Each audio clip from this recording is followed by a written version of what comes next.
Welcome, everyone. My name is Himanshu Sinha. I am one of the PIs for the Center for Integrative Biology and Systems Medicine at IIT Madras. And today we are having the 8th IBSE Colloquium. I'm very glad to actually welcome the speaker today, Dr. Yana Bromberg, who's a professor at Rutgers University at Department of Biochemistry, Molecular Biology and Genetics. She's also a fellow at Institute of Advanced Study at TUM Munich and is a vice president at ISMB, vice president of board of directors at ISMB, International Society for Computational Biology. Dr. Yana is an undergrad in biology and computer science from State University in New York, Stony Brook, and she did her PhD from Columbia University in biomedical informatics. She is known for her seminal work on machine learning methods for screening the effects of genetic variation. And this has led her to her current interest in analysis of human genomes and associated microbial metagenomes for disease predisposition. So her research in the lab broadly focuses on functional annotation of genes, genomes, and metagenomes in context of specific environments and diseases. Dr. Bromberg's work has been recognized by several awards, including NSF Carrier Award. And finally, the list is long, but I'll conclude. Finally, she's a technical advisory board member at the Center for Integrative Biology and Systems Medicine, IBSE. And we are very glad to have her here today. I think it's a good morning for her and good evening for all of us. And I'll now hand it over to Professor Yana to start her seminar. And I'll stop sharing my slides. Yeah, yes, Dr. Yana, all yours. Thank you for that wonderful introduction, Himanshu. I am happy to be here and happy to be part of the endeavor that you have, IBSE. So let me share my screen and start talking about the types of research that we do. So as you guys had heard, we do research into anything genome, right? So genes or genomes or metagenomes, that is all up for grabs. And today we're going to talk about only DNA variants and how that leads potentially to human disease. So I'm going to start with this inspirational guy over here. This is John von Neumann.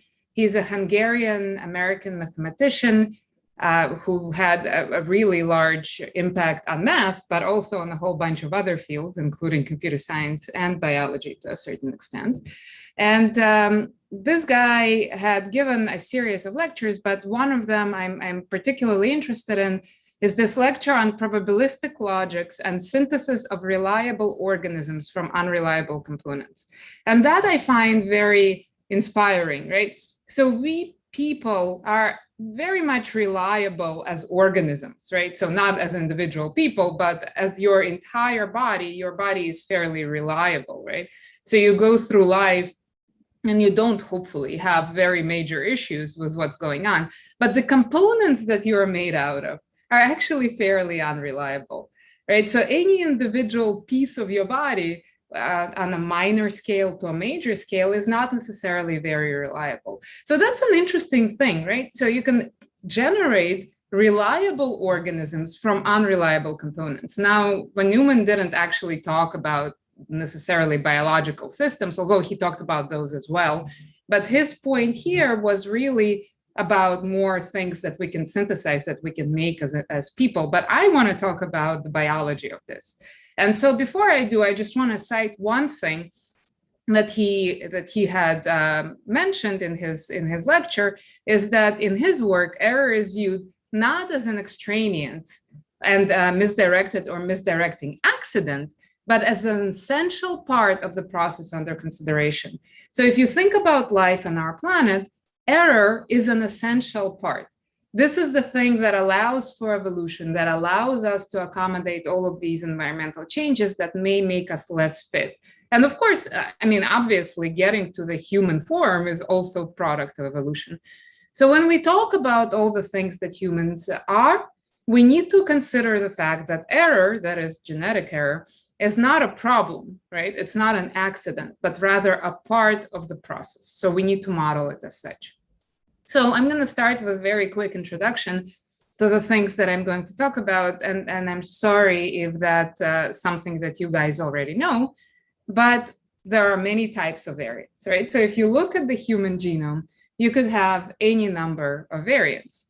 So for instance, if you take the reference genome, which is how we identify variation in the human genome, if you take the reference genome and compare the individual genome to that reference, you can have variants, single nucleotide variants, where a single nucleotide in this individual is not the same as the reference nucleotide.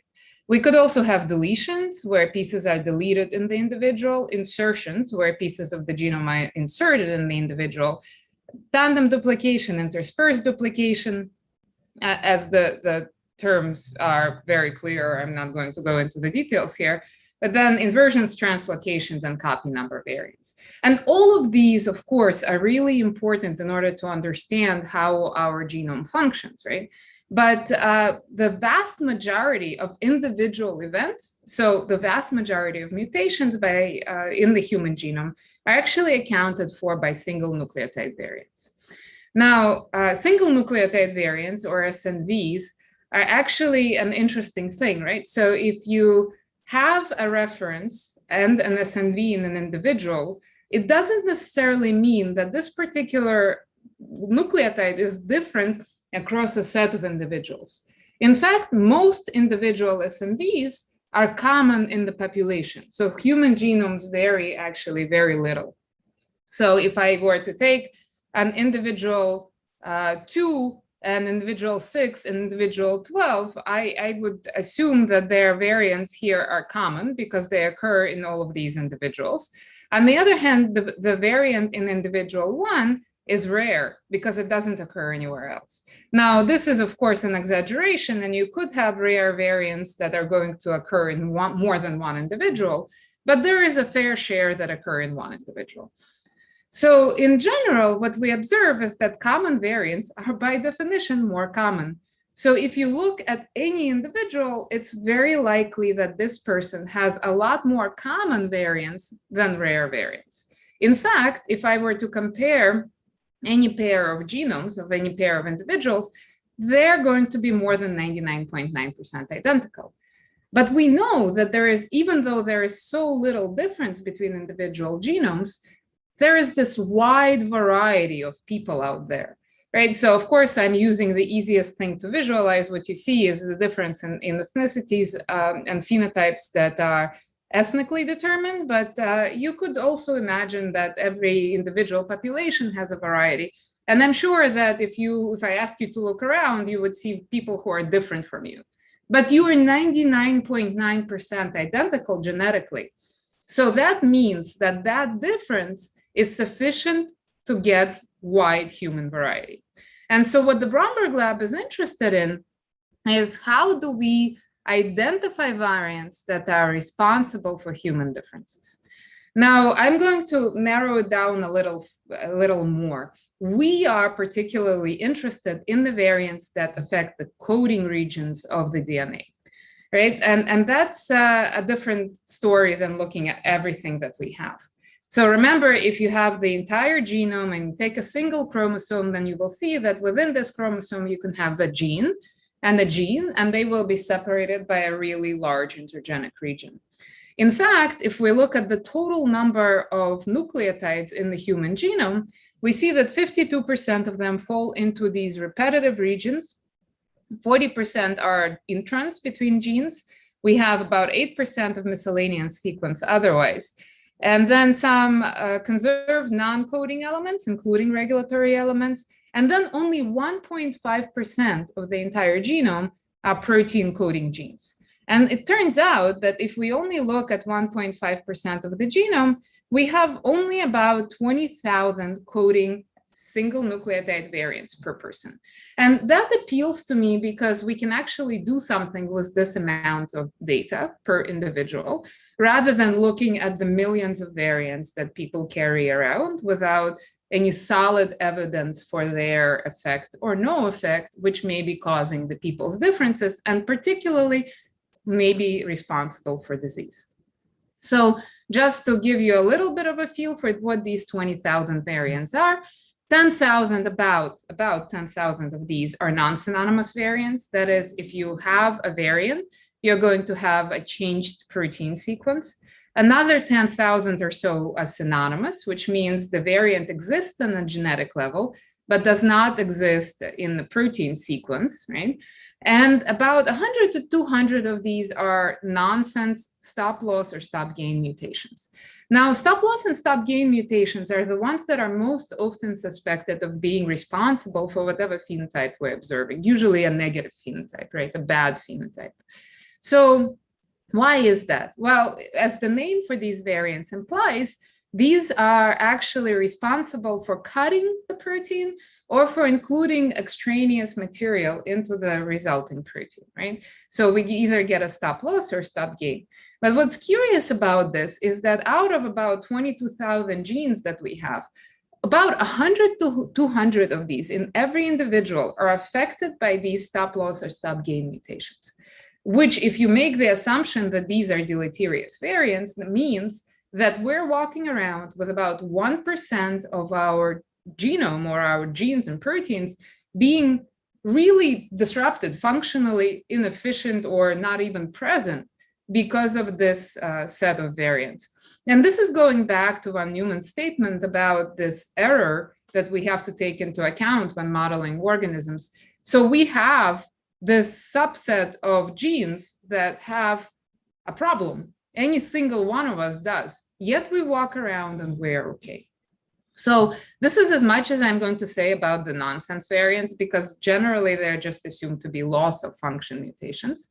And I'm going to focus on the things that we do in the Bromberg lab, which is predict effect of non-synonymous SMVs and predict effect of synonymous SMVs. So I'll start with the non-synonymous world, because that has been studied at length by a huge number of available methods. So many groups study this and they build the methods to evaluate them. So what you're seeing here is a word cloud of all the individual variant effect predictors. And usually I like to point this out a lot. When we have a lot of methods to do the same thing, that means that not any one of those methods is good enough. Right. So this is something important to remember, and we're going to go through the details of why or why not. But we have somewhere near 200 variant effect predictors out there. This is computational variant effect predictors. And of course, one that's very near and dear to my heart is called SNAP, stands for Screening for Non-Acceptable Polymorphisms. This is a method, a neural network-based method that I built as my PhD thesis in 2006. And this method is actually still being very much used. It's really cool, I think, as compared to other methods. But we're going to go through all of this. I also have a hand in quite a few of these methods otherwise, but SNAP has been my main contribution to the field. So as I said, these methods are not all great and wonderful. But more importantly, not any one of these methods does better than all of the other on all the data.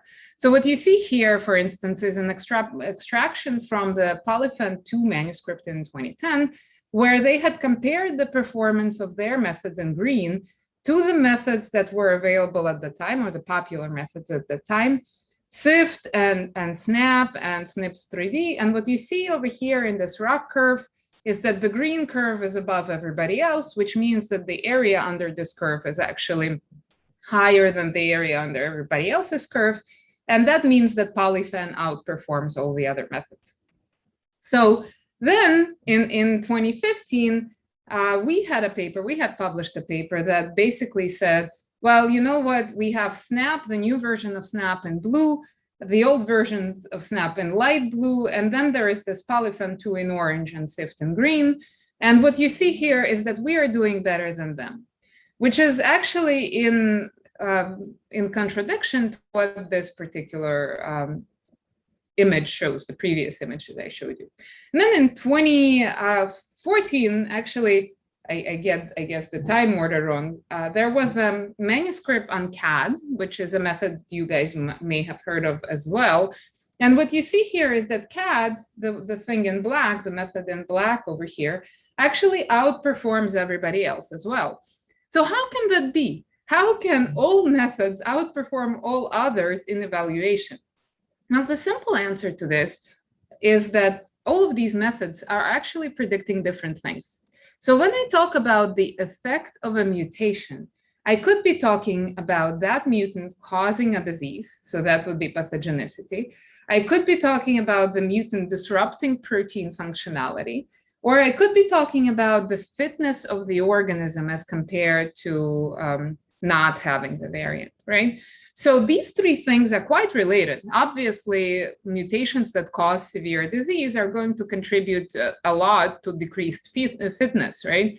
And of course, changing functionality such that the protein is no longer functional is going to contribute possibly to pathogenicity and to fitness effects.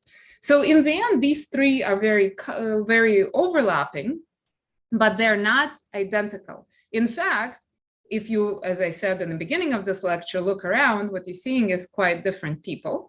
And if you're seeing quite different people, that means that the functionality of their proteins is slightly different, which means that they can exist as not sick individuals with proteins that are not functionally active or active as they should be, which suggests that function, for instance, and pathogenicity are not equal, and clearly function and fitness are not equal.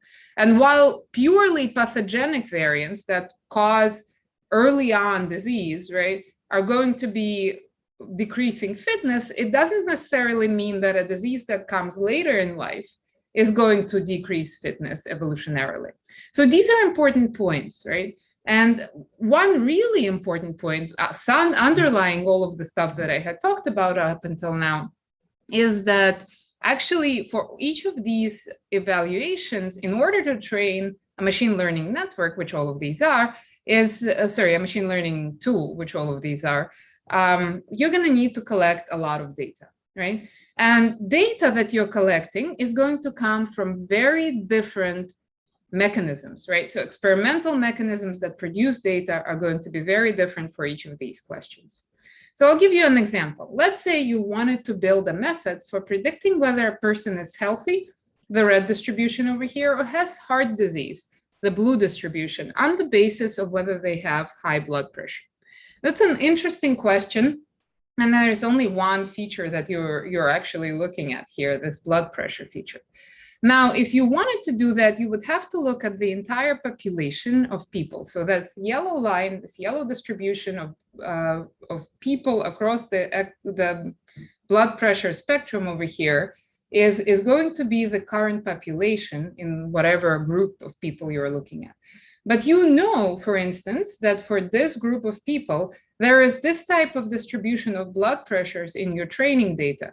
So healthy people are in red over here, and people with heart disease are in blue, this blue dashed line over here.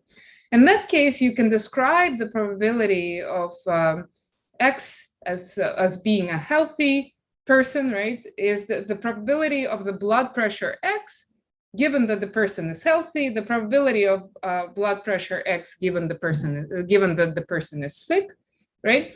And then the total distribution is equal to some fraction of these people times the probability of X, and 1 minus that fraction times the probability of X given that the person is healthy, right? So this is just, this distribution is a sum of these two distributions weighed by a certain value of alpha. So if we can display this way, we can infer the probability of somebody being sick given a particular blood pressure using a simple Bayes rule, right? So we can infer all of this. Now, here's the problem. We don't actually know what that alpha is over here, and we don't actually have these distributions for every ethnic group or for every age group or for every sex and gender and so on and so forth. So these things are going to very much impact whatever model we build because they're going to change this distribution. Now, in order to build a correct model, what you need to do is actually get this information and do this over and over and over again for every group of people that you are focusing on. So this is easy, right? I'm telling you that it's complicated, but in the sense of measuring blood pressure in people, it's actually fairly easy. Now, if you were looking at variants, which are human genome variants, and you wanted to do the same thing, but with effect and no effect prediction, using some set of variant descriptors, doesn't have to be one, you would need to first collect the data that actually describes the variant effect in some meaningful way. So there are multiple ways to do this, right? You can measure stability of the resulting protein. You can measure activity, catalytic activity of the resulting protein. You can measure cell growth. There are multiple ways to do this. And depending on the way that you're going to do it, you're going to get different results. But one thing is for sure, if you ever looked at your experimental data, the experimental data never looks clean. It's never 0 or 1, there is effect or no effect. And in this image, what I'm trying to demonstrate to you is that if we looked at full deep scanning mutagenesis of a particular set, this is 2 proteins, P10 and TPMT, that were evaluated experimentally. And what we got here is an effect score, right? So if the effect, the assay score was 1, this variant was said to have no effect. If the variant score was 0, then the variant had experienced loss of function. And then you could also even gain function, so improve functionality of these proteins by going into this assay score. Now, what you see in this graph is a compilation of variant effects for nonsense, these loss of function variants that I described in the beginning, synonymous variants in yellow over here, and then the non-synonymous variants in blue. And what you're seeing is that there is no 0 or 1 or 2. You're seeing a distribution across the full scale here. So I'd like to focus on this piece, and you could see that the nonsense variants distribute more towards the 0, which is the expectation, their loss of function variants. The synonymous variants distribute more towards 1 because the expectation is that they don't really have an effect. But the non-synonymous variants are actually a distribution across the entire scale.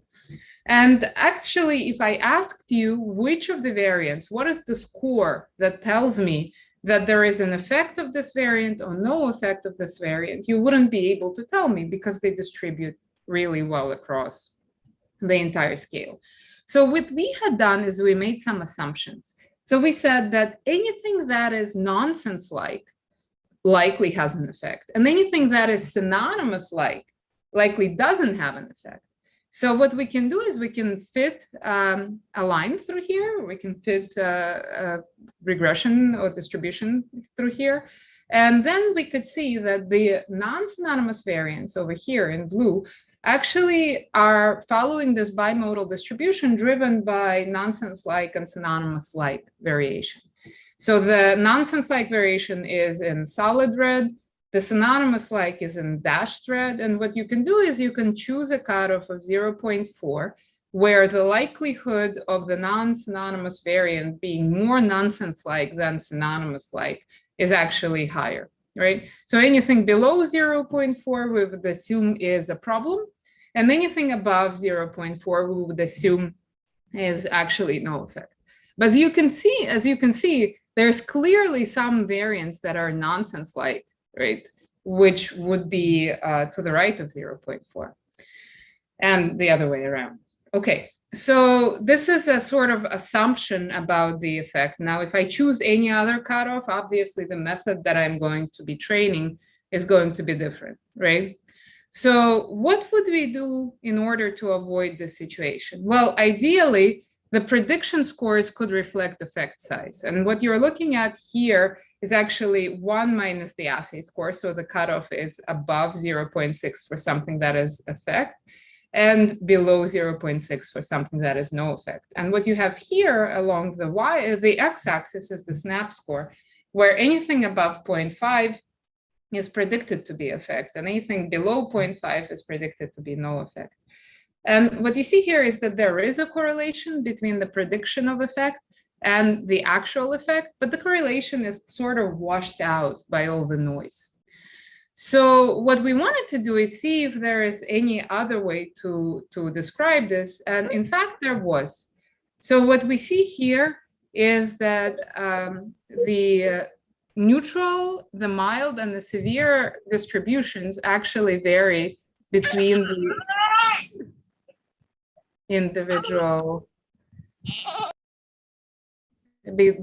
individual types of variants. So the thing in blue over here are neutral variants, and the barely visible, I realize now, pink line over here are the mild variants, which are in this range of effect. And then the red thing over here are the variants that are actually predicted to be deleterious, right? Now, we didn't train SNAP on the data that I'm showing you, right? So our predictor is actually reflecting on the effect size without being trained to do so. And part of the reason is because SNAP is aiming to predict the functional changes, and therefore the most obvious functional changes are going to be captured better, more reliably than the more complicated mild ones, right? But so the main point here, the main takeaway here is that the mild variants are scoring actually lower than the severe variants, the severe effect variants. However, what you also see is that experimental neutrals, right? So the variants that we identified as being neutrals are also predicted to be non-neutral once in a while, right? So this is expected from what we saw in the distribution, in the experimental distribution, but also says something about the fact that computational inference can tell you things that your experiments cannot necessarily do, right? Okay, so one more thing that we did is we looked at whether common variants, and this is on a larger scale than the things that we had in the previous set. So the common variants in the human genome, so this light green over here, are actually scoring more effect, i.e. more to the right than the rare variants over here, right? And this is not expected by most biologists. So you kind of say, okay, well, why would common variants have more effect than rare variants? And the answer is very simple, in my opinion, very simple. So we know that the common variants are the ones that actually give you the observed differences, let's say, between ethnicity. So they must be doing something.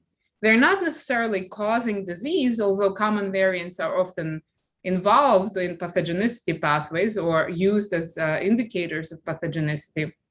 But they are actually showing up more over here in the sort of light effect range, whereas there is more of the rare variants over here. You can barely see that, I know, but there are slightly more effect variants on the right-hand side, suggesting that more rare variants are really large effect, which would be these disease-causing variants, and then there are the common variants. And now, just to add more confusion on top of that, I'm going to superimpose a curve of neutral, experimentally determined neutral variants in the human genome. And what you see is that actually this neutral curve is more right-shifted as compared to all the common and all the rare variants in our set, which suggests that in order for us to explore experimentally variation, we actually want this variation to likely have some effect, because finding that a variant is neutral is not that interesting to a large number of publications or journals. So what you are looking for is something that has an effect. And then the neutrality that you report is almost an afterthought. So you kind of say, okay, well, we looked for effect of this variant, but we didn't find any. But in reality, it could be that your experiment failed. And this particular result, to me at least, suggests that computational methods can give you more information than experimental work. So a few takeaways here. Having an effect doesn't necessarily mean the same thing to all people. Common variants can also have effects. Experiments are the gold standard, but they're not always better than compute. So if you're building a really cool predictor, then just because its performance is not really high up there, or it's not what you expect for certain variants, may not indicate that this is a wrong predictor. And also predictions that reflect the size of effect, not only reliability, which is normal for computational methods, may be actually more useful for biologists. So they don't just want to hear effect or no effect, they want to hear how much effect. So those are the takeaways from the non-synonymous studies over here. Now I want to talk a little bit about the synonymous single nucleotide variants. So actually synonymous nucleotide variants have always been assumed to have no biological impact. After all, they don't cause a change in the protein sequence. So therefore, they were just assumed that they're not as important as anything else. And while the comparison between non-synonymous and synonymous variants may be flawed, right? So non-synonymous variants may in fact be more effect. It doesn't mean that synonymous single nucleotide variants, SSNVs, don't have an effect. And what you see here is my student Zishwa had actually shown that there are multiple ways that a synonymous variant can have an effect on transcription, on splicing, on translation, and so on and so forth. So there are multiple ways. However, experimental characterization of synonymous variants is lacking. So as I said before, if you're not really expecting a variant to have an effect, you're probably not going to study it in depth, right? So the idea would be that you can actually, you will not see very many synonymous variant effects out there, predictions out there. So how can I train a computational method in order to recognize the effect of synonymous variants? Well, we can go the roundabout way. So what we did is we extracted the variants in the Neumann exome dataset. So there were 4 million observed variants that had some frequency in the population, and 4 million singletons that were basically found in a single individual. So for these, we also generated a counterpart of 57 million possible single nucleotide variants, synonymous single nucleotide variants that were not found in Neumann. And the idea here was that actually the variants that are observed are less likely to contain very large effects, right? Because they would probably be filtered out of the population, while the artificially generated variants may be enriched in these. So it's not the same as saying that all artificially generated variants are effect, but they're enriched in effect variation versus the observed. Now, we removed the singletons from consideration because A, we wanted a test set, and B, singletons are actually also subject to error, a lot more error than variants that have been observed across a number of individuals.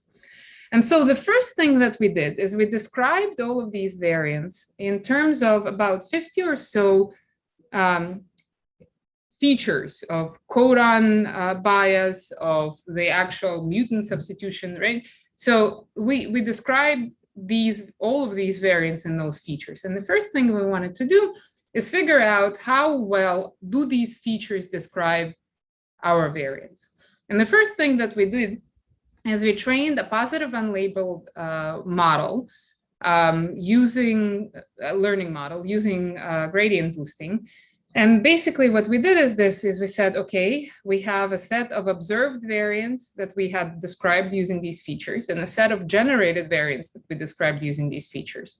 We're going to sample a subset of about the same size as the observed from the generated subset.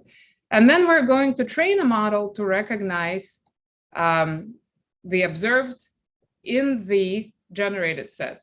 So then once the model is trained, we would evaluate the entire collection of the generated variants and remove from this collection everything that was deemed to be observable, that is, that was predicted to be observed.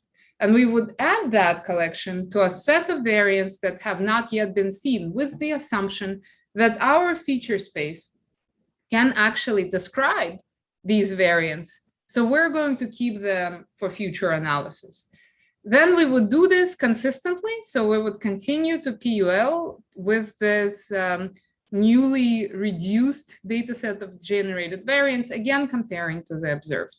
And actually what we found is that after 62 epochs of training or so, there was a convergence on the number of the observed variants that were mispredicted as unobservable. So basically less than 5% of the observed variants were incorrectly predicted for a fairly long period of time. And we said, okay, this is going to be enough. So what that resulted in is producing 6 million variants of this generated set, which were deemed unobservable. Now, unobservable is a bad term in this case. It just basically indicates that using our model and using our features, we could not describe the variants, this subset of generated variants, which could easily mean that the variants are deleterious, right? So they're not like anything in the observed, so super deleterious. But that could also mean that they're simply not describable using our variation features.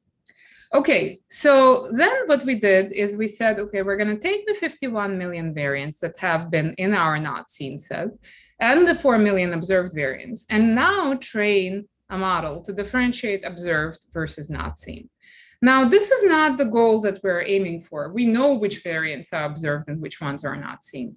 So what we wanted to do is select from this scoring of the model the variants that look most like common variation and most like effect variation. And for that, what we used is a subset that was not used in training, so to avoid overfitting, of common variants scored using this model, and of curated effect variants. There weren't that many of these, so there's about, I don't know, maybe 2,000 common variants not included in the model, and about 130 curated effect variants. Now, what I want you to note is that both the common variants and the curated variants have been observed, right? So they are not just random variants, they actually have been seen in the human genome. So therefore, the assumption that the common variation and the curated effect variation actually reflects effect is actually a meaningful one, because both of these distributions actually belong in this observed subset, not in the not seen. So what we're seeing here is that actually for the curated effect, the prediction of not seen like effect is dragging the curated effect variance up. So what we decided is that we were going to use the cutoff of about 50% or higher of the curated effect across both of the observed and not seen distributions in order to generate an effect versus no effect set of variants. And then we were going to use the cutoff below the 50% distribution of the common variants across both observed and not seen distributions in order to determine the no effect variation. So by doing it this way, we were able to extract an effect and no effect data set as opposed to observed and not seen data set. So we trained the final model to do this. Now, the final model does really well in the left out test set and cross-validation and so on and so forth. However, we wanted to evaluate how well it does on variants that it hasn't seen before. Now, we went back to the common and the curated effect variation. And what we see very clearly is that SynVep, our model, actually is really good at differentiating common and curated effect variants, although there is some misprediction on both sides. So arguably, this is expected, as we had selected the cutoffs for training effect and no effect on the basis of these variants. And even though they were not used in training themselves directly, they could still bias the prediction. But if you look at what other methods do, so here's CAD and DON and DDIGSN and so on and so forth, what you see is that there is consistent difference in the distribution between the common variants and the curated effect variants. But if you use the cutoff that these effect predictions provide you with, so this gray line over here, so Eigen doesn't give us a cutoff, but everybody else does. What you see is that in all cases, most of the distribution for these individual sets of common and curated effect variants tends to fall on the same side. So below the cutoff over here and above the cutoff over here. So we then asked a different question. Can we identify ClinVar variants, which were not in our training set? Now, this is predicting pathogenicity, which is not what SynVep is meant for, right? So SynVep is meant to predict some functional effect or fitness effect of the individual variants, but we wanted to see if it works for ClinVar variants as well. So what you see here is that CAD and Don and Eigen, again, tend to predict the disease variants, these pathogenic in yellow, actually higher than the benign in blue over here. However, again, the cutoff is not observed. What's more than that is if you look at the GURP scores, which represent conservation, that is a major feature of all three of these methods. What you see is that there is already a difference between the pathogenic and benign variants. So by simply using conservation, which SynVep does not, you are able to identify benign variants versus pathogenic, which leads me to believe that there is sort of discrimination happening against pathogenic variants that are not conserved and benign variants that are. And this is a very good illustration of why these three methods are able to identify the individual variants differently, right? And again, with SynVep, you get a distinction, along the axis over here, and this one cannot be blamed on the fact that we use the cutoff discrimination on this data set. So SynVep is also able to discriminate these variants as well. And I think the final thing that we did is actually the most telling of the performance of the method. What you're seeing here is that SynVep actually predicts effects of newly sequenced Qatari genome variants. So we developed our method on Nomad, and since then there was a Qatari genome effort, which actually sequenced 1,000 Qatari individuals. And then we asked, where do these variants fall, the Qatari variants fall, in terms of observed singleton and not seen? So some of the Qatari variants, or the vast majority of them, have been observed in the Nomad population. So that's orange over here. But actually about 12% of them have not been seen. So this red over here. So now that they are seen in the Qatari genome, you would expect that they would score lower than the things that are not seen. Right? And of course, those that used to be singletons are no longer singletons because they have been seen in the Qatari population. So they're at least multiples, right? So if we look at the distribution, what you see here in colors is the distribution of Nomad scores of SynVep. And what you see in light white are the correspondent Qatari genome distributions. And for observed variants that also observed in the Qatari genome, the score is definitely lower than 0.5. This is our cutoff, and it's also lower than the observed variants in one population. So that suggests that variants that are common across populations probably have no major effect on the function of the protein.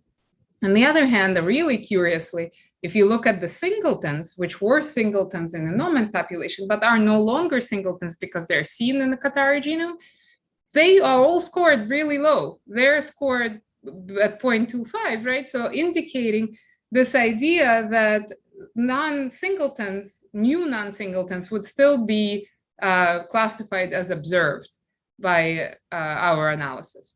And one more thing that I want to point out here, what you're seeing is the things that the variants in Qatari genomes that had mapped to the not seen before. Now that they are in the Qatari genome, they're now singletons, most likely, right? So they have been observed, and these distribute the same way as the singletons had before.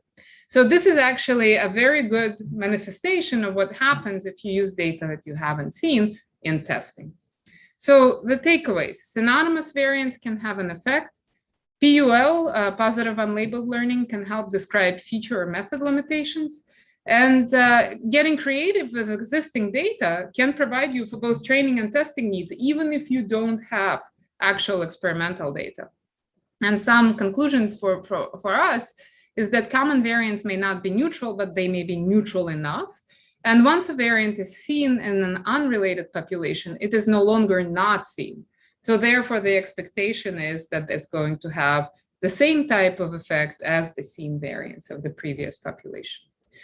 So very quickly, because I know I'm kind of running out of time, I want to go through a little bit about trying to figure out pathogenicity or disease predisposition in people. So one important thing is for most diseases, one causative variant does not exist. As you can see here, the camel's back is already broken before the last straw lands on it. And it's broken by this mess of straw beforehand that it's carrying beforehand. So we took that notion and we tried to build this method called AvaDX. AvaDX takes genome data from people who have a disease and don't have a disease and tries to identify the genes and the pathways involved and make predictions for the individual exome or genome about the predisposition to disease. So the way that we do this is we take all the variants in the gene that are common to an individual. Here you have a gene NOD2 that has a whole bunch of variants. Obviously, it doesn't have that many variants in any one individual. But what you do is you take the variants and you score them using SNAP. Remember, score reflects how much effect a particular variant has on function. And then what we do is we add those up and multiply them by the variant score. And in our case, we only assign heterogeneity score. So if variant was heterozygous, we multiplied the score by 0.25. And if the variant was homozygous, we didn't, right? So it was just a 1. So there are multiple ways to describe this. And we're actually heavily looking into how to score genes better. But this is what we did for AVA in the current version. That means that every individual can be represented as a functionality for a gene, right? And has a class. This is a standard machine learning question, right? So you represent a person as a vector, they have a class. And what you can do is some feature selection to identify the genes which are actually most relevant to the class. And what we observed is that the way that we do this, we can identify genes which are here in black, right? And here also, this is 2 pathways, and here in black, we identify genes. And we find that even though we actually didn't really do anything to identify molecular pathways or networks, but all of these genes tend to fall into the same molecular pathways and networks. More so here on the left-hand side, where there is regulation by these 2 genes in the middle, which we actually did not identify as being pathogenic. But they regulate all of these genes that were pathogenic. And here, this is just an interaction network. What you're seeing is that these genes in black actually tend to interact with each other, even though sometimes they require some connection that we didn't identify. So this was actually very interesting to us that we were able to identify these connected pathways. But we also asked the question, can AvaDX accurately identify Crohn's disease patients? And we see is that for our data set, in fact, it can. So the area under the curve for this method is 0.78. So we then looked at the actual predictions, and what we saw is that we can find the prediction score up on top over here, which will give us all sick individuals and only one healthy one, right? So if somebody's genome scores above this particular cutoff, we can say that most likely these people are sick. Now, what we wanted to do is compare to a data set of people we haven't seen before. So we had a test set of another 60 people where that cutoff still worked, right? So most of the people above this cutoff are actually predicted to be sick. And then we collected a set of almost 3,000 genomes from putatively healthy individual versus the Crohn's disease individuals. And again, this cutoff is actually something that's meaningful for it. Now, I'm not going to go into the details of this, but you actually have to do batch effective correction for the depth of sequencing and the type of sequencing that you're performing, also for the type of people that you're collecting and diagnosis. This is a major thing, but again, not enough time to go into it. So after seeing this, we built AvaDX as a pipeline, right, which includes quality control, variant and gene scoring, feature selection, and machine learning in order to identify the disease-associated variants. And now you can apply this to almost any disease. And I think the main point here is that if you have a new method for scoring variants or for gene scoring, what you can do is you can plug this in here and see whether for a data set where you know you can do well, your new method actually does better. And that's a way to evaluate whether your new variant prediction method and gene scoring method is better. Now, we applied this method to Tourette genes, and you can see for Tourette's, we are not really good at predicting whether the individual will get Tourette's, but the AUC is still non-random. The one thing that we are good is at identifying these pathways highlighted in red over here that are actually correlated with Tourette's, or most likely Tourette's causing in our world. And so these can be followed up by individual scientists interested in Tourette pathways. We also find that we can evaluate the embryonic aneuploidy from the mother's genome. Now, this is still going on, so the prediction is really not that great. But if you look at the genes, you realize that 11 of the 25 selected genes, so roughly about half, are involved in cancer pathways, contributing to genomic instability, which is somehow the main issue with embryonic aneuploidy. So some conclusions of all of this that I've talked about: rare and common variants can contribute to disease.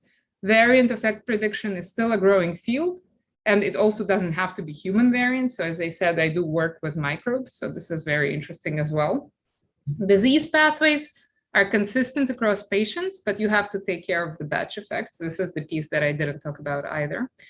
And then you can bootstrap predictions. So AvaDX may be useful as a platform for evaluating variant effects prediction and gene scoring methods. So this is actually pretty cool. You can plug in a different machine learning method. So we use SVMs and random forest. You can plug in your favorite one, or you can change the variant scoring, or you can change the gene scoring, and you have a way of evaluating how well that works in the absence of other data.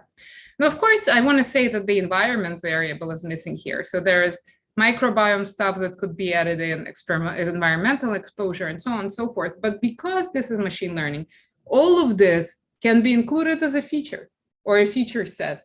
So that means that this model allows you for doing really cool things with data that you don't currently have necessarily.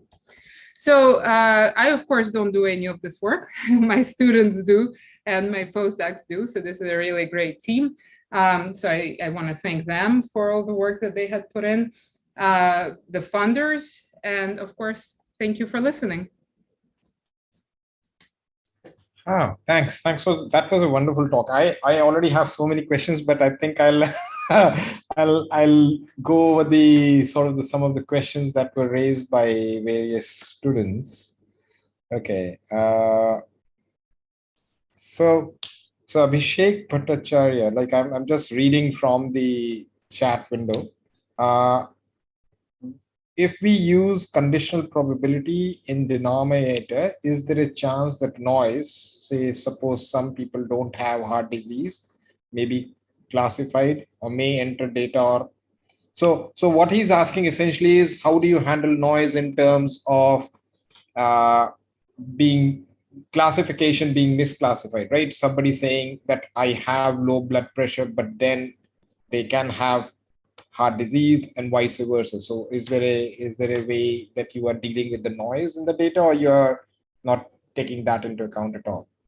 So I think the main message of my, that's a very good question, but the main message of my talk is that there's going to be noise. No matter what you do, no matter how clear you are about your criteria, there's going to be noise. There's going to be noise even on the level of using a different instrument to measure blood pressure. So beyond that, there's nothing else you can do, right? So this doctor says there's heart disease. This doctor says no, right? And in the end, what you have is noise. And that's on a large scale, on a macro scale. What about an individual variant scale? Well, that was the whole point about the amount of effect. So what I was saying is that the methods that you build should be able to tell you either reliability, which is the minimum that you need of the prediction, but ideally the amount of effect. So if your training data is noisy, your reliability will be low. Yeah. But if you can also say what the amount of effect, if you say, okay, the effect is minimal, then you are not introducing more noise into the world. So I think you can use whatever data you have, because if we wait for perfect data, that's not going to happen. Never exists. Yeah. Okay. There's another question from Shantan Banerjee. He has actually 3 questions. Were all the 3 ROC curves, fitness, pathogenicity, and function validated on the same test set? No, that's the main point, right? So that they were using pathogenicity and fitness and function as references, right? So the classes are by definition different, and that's the problem. Yeah. His second question is, if there is no single method that performs the best, what happens if you combine different tools or make an ensemble algorithm? That's a great question. Many people have tried to do this. The biggest issue there is that you have to take care not to replicate the same features. And most of these methods use conservation as a feature, as a main feature. And the idea there is that if you include 5 methods that using the same features, their output will be about the same. So you're going to fool yourself into thinking that it does better. Okay. So the final question, using prediction scores as an effect size will be dependent on the training set bias. How should one choose the training set size and source to get the best estimate of cutoffs? That's a complicated question. So I did not train Snap to recognize effect size. What happened was my data set was noisy. And that noisy data set means that, let's say 2 people run the same experiment, and one person says this variant has an effect, and another person says this variant has no effect. Well, when I'm using this information to train a method, what happens is my model is unsure about that variant, right? So it will say the reliability is really low, but I can translate it into effect because I know that on the experimental side, it's the same story. So if one person can say it's effect and another person can say it's no effect, that means the effect is really small. Yeah. That there is disagreement experimentally. So I just got lucky because in my data set, the noise actually contributed to the good stuff. Yeah. Right. So how do you choose a cutoff? I can't really tell you. I mean, one example is what I showed, but we are not that lucky to have this type of information for everything. So you have to get creative. That's a main message here. Few of the other questions are pretty generic. So maybe if any panelist has any questions, they can speak. They can unmute and speak. Otherwise, I have a few questions which I'll ask. Maybe we can talk later as well. But yeah, please, Karthik, go ahead. So I was quite intrigued by your one of your last comments about integrating microbiome and environment data. So have you already initiated some work on this? Yes. I don't have anything to talk about just yet, but the direction is clear, right? So if we have this method where we can take features and classes of individuals, right? All I got to do is find the right features. So with microbiomes, we're actually quite interested in the functionality encoded in the metagenomic data rather than who is there. So we don't care which bacteria are there. We care what are they doing.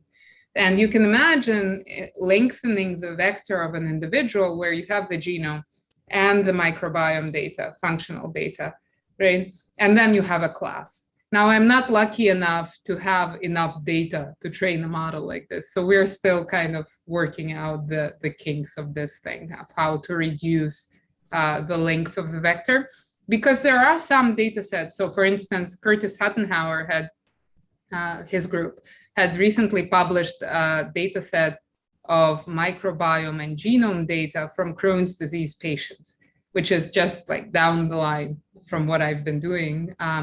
And so that would be a first really cool question. But the number of people that he's looking at is under 100.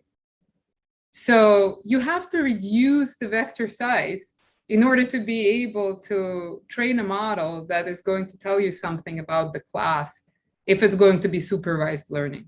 Now, of course, with all of these other types of learning that we're getting lately, so deep learning is really cool, right? Maybe I can develop a model of the language of the disease before I train the transfer learning task downstream.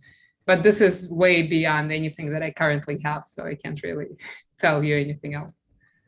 And maybe one quick last question. So I think you did mention about single variants may not be just always important. So can we look at combinations of variants, like people look at synthetic lethals and so on. So just combinations or sort of higher order connections between variants, right? When they're like basically conditional variants, meaning a single variant is not impactful, but in the presence of another variant, it can significantly impact function and so on. So I prefer to stay away from connections of variants, although there is a really large field out there where people actually do this. What I am interested in instead is connection of genes that are affected by variants, right? So basically what I want to say is here, let's say on the left-hand side, what you're seeing is this is a known regulatory pathway. So these TAP1 and HNF4A over here are transcription factors, right? These two over here.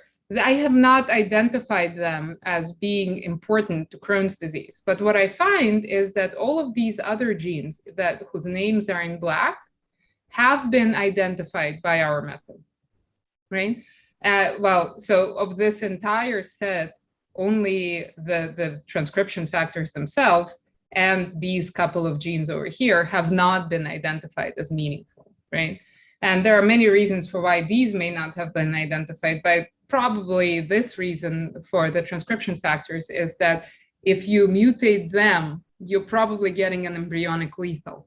So this is one thing that most people don't think about.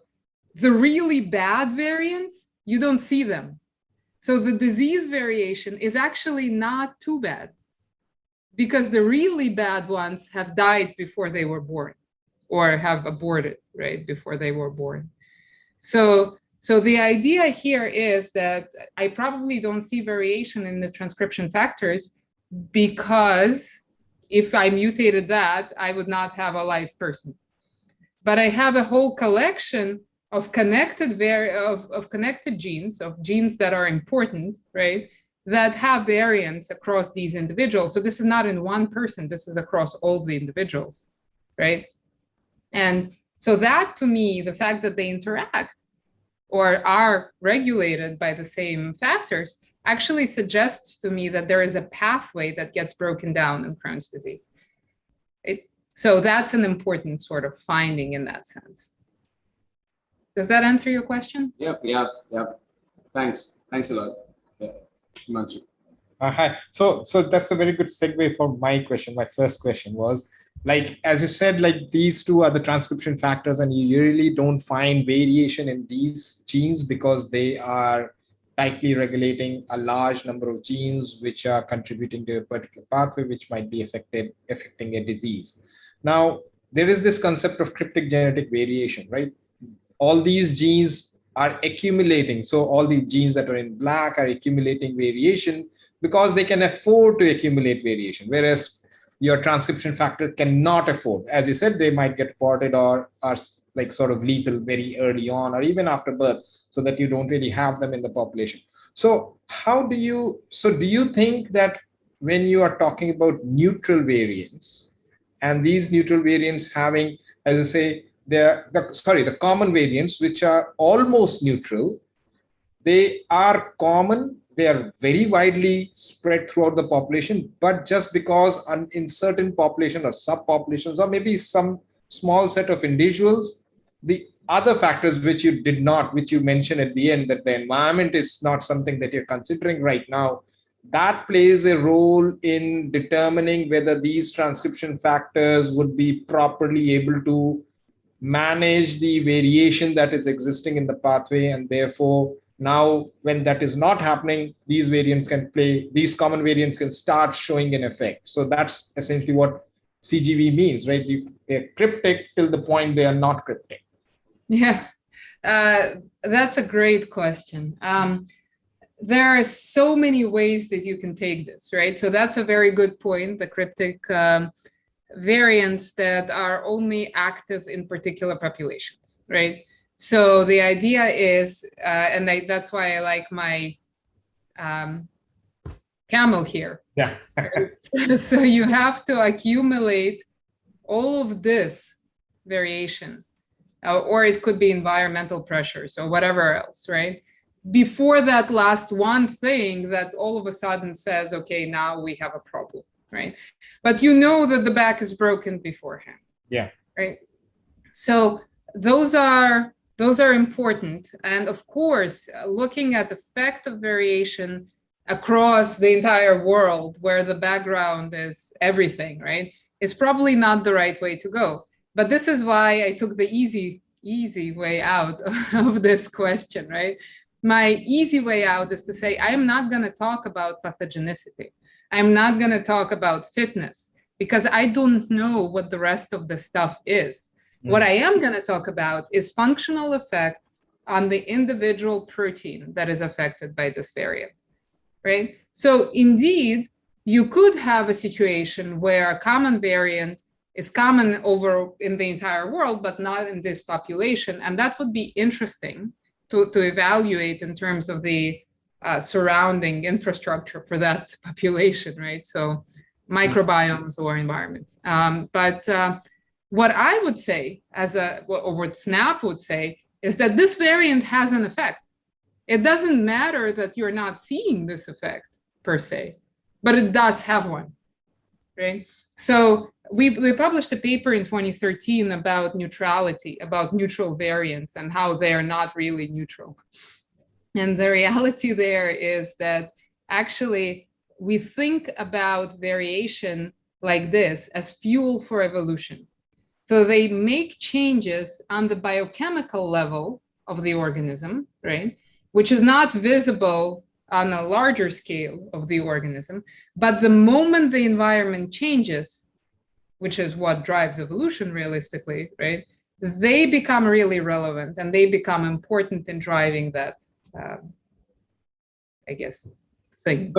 So if a population were to go, let's say, a bottleneck, right? And a lot of populations around the world have gone through some, like the whole human population is supposed to have gone through a out of Africa bottleneck. So that's one thing.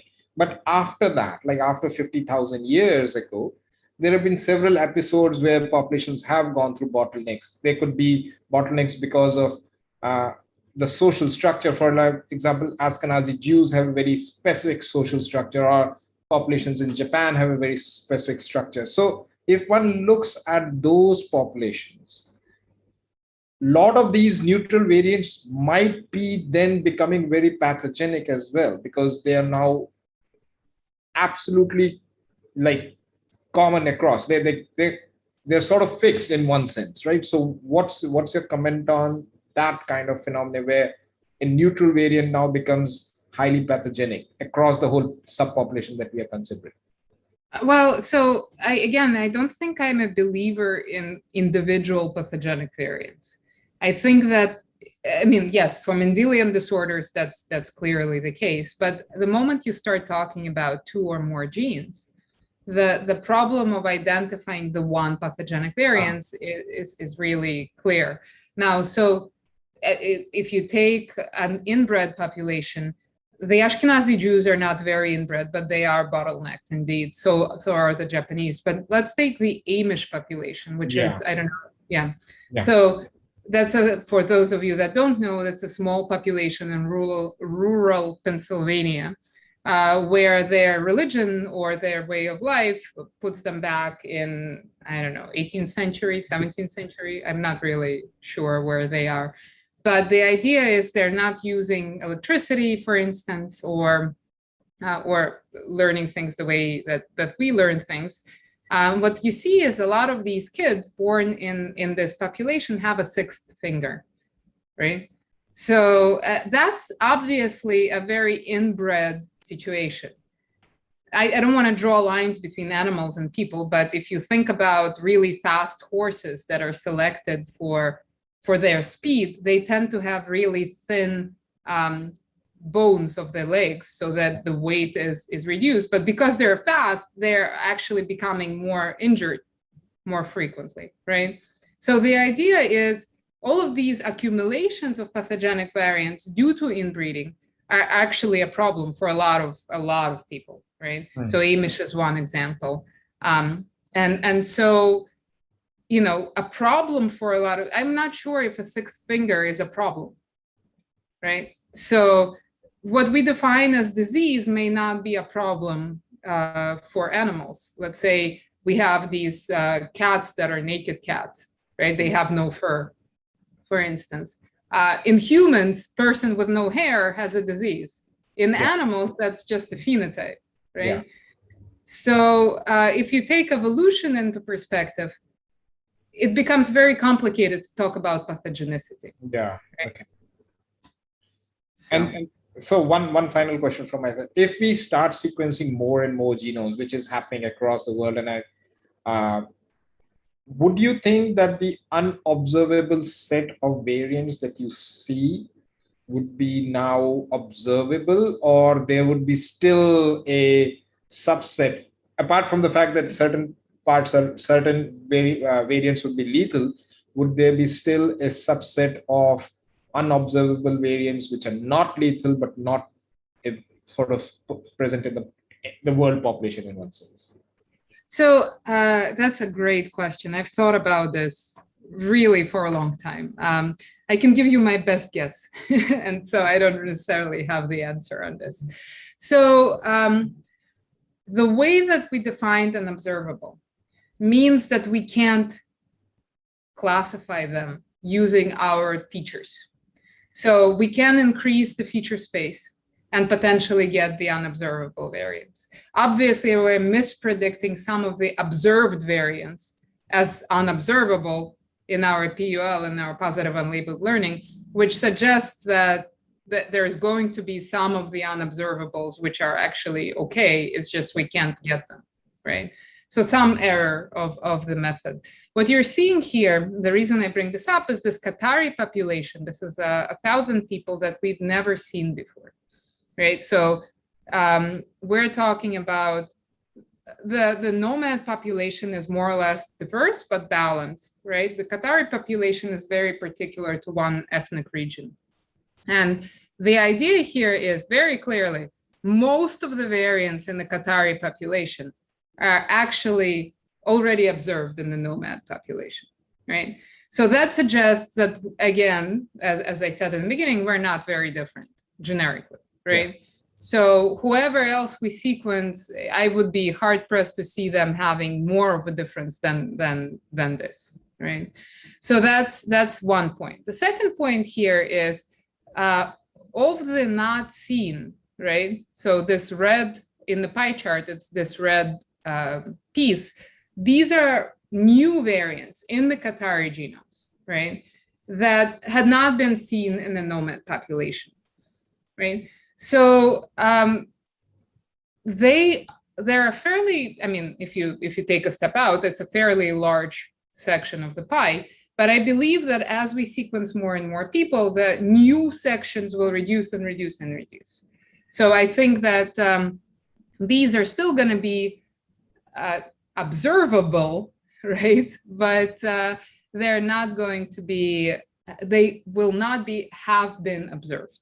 Yeah. Now, this little gray slice over here that you can barely see is the ones that used to be unobservable that we now see in the Qatari population. Now, there were 6 million out of 57 million that we had subtracted from the data set, right? Because we couldn't describe them. So that's about 10% of the total, right, that we're talking about. This is not 10%. So if this is some sort of a representation of what we are expecting going forward, then we will see some unobservables, very few. But this is definitely not representative of the 10% thing that we are unable to represent, right? So those numbers suggest that the unobservables are really truly things that we can't represent. And we're unlikely to find in the population. Now, why is that? That's the big question. Yeah. They could be deleterious, they could be, yeah. Okay, great. So if there are a few other questions. As I said, many of them are pretty generic. Like, I'll probably, Karthik, do you think? Maybe one quick clarification question on how was fitness exactly defined? That was a question by one of our students. Okay. This is fitness for CAD or where? So fitness in some of your plots, I think the ROC curves and so on. So I think on slide 8 is what the question says. Yeah, so this is talking about one individual method. I didn't mean to pick on CAD. There are many methods that talk about fitness. But as a thought here, hold on. None of these methods claim to identify fitness. So you're talking about this one, right? So none of the methods claim to identify fitness. I don't think CAD does either. I don't remember the exact wording, right? So all of the methods, and the reason why I can compare them on a single slide is because in all of these methods, what you get in the paper is people saying, we predict effect, variant effect, right? And that's a problematic situation. It's even worse when they say we predict deleterious versus not, right? Because just because a variant changes function doesn't mean that it's going to be deleterious, right? So you could have a gain of function mutation where, let's say, an enzyme becomes overly catalytic, which is pathogenic to the person. Or you can have a loss of function mutation where an enzyme, for instance, doesn't catalyze reactions as well, which is also pathogenic to the person, right? So remember, we are reliable organisms made of unreliable parts. So any one of these parts can be, can go any way it wants to. So that's the problem there. Here, I say fitness, not because CAD explicitly says fitness, as far as I remember, but because the type of data they use actually uses conservation as an indication of effect, right? So, or evolutionary history as an indication of effect, right? So if you have that data set, that type of data set, you can infer that what they mean by effect is indeed fitness. So that's another catch-22. Nobody tells you what they're doing. You have to look at their data. Okay.